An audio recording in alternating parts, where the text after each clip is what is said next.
Na mtazamaji, tukiendelea na taarifa zetu, wakazi wa eneo la Brigedia ambalo lipo katika eneo bunge la Tongaren katika kaunti ya Bungoma wanaomboleza vifo vya watu watatu kutokana na familia moja kufuatia mkasa wa moto ambao ulitokea usiku wa kuamkia leo baada ya nyumba yao kuteketea. Polisi wameanzisha uchunguzi kubaini kilichosababisha moto huo.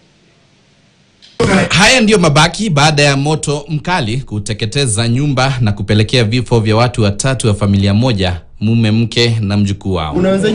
Walioshuhudia wanasema mkasa huo ulitokea usiku wa manane, huku juhudi za uokoaji zikikwamishwa na ukosefu wa vifaa vya kuzima moto kwa haraka.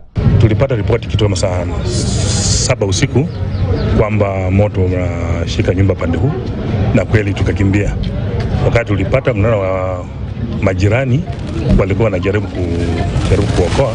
Chanzo ya hiyo moto tunataka tufuate vizuri tujue ni nini imefanyika. Kamanda wa polisi eneo la Soisambu, Solomon Ginai, amethibitisha tukio hilo huku akiwataka wakazi kuwa waangalifu na kuchukua tahadhari dhidi ya majanga ya moto hasa katika kipindi hiki cha ukame. Sijajua chanzo cha moto ni nini, lakini vitengo vya usalama vimekuwa hapa, wamechukua upelelezi wao kidogo na wameenda nayo pamoja na familia, watawasiliana ili wafuatilie vile uchunguzi itakavyofanyika na tupewe chanzo cha moto. Uchunguzi kuje fanywa tuelezee, hata tu hii watudanganye kwamba tu hata tumeokota hii na hii tunaenda kufanya uchunguzi tuwaletea majibu. Hakuna.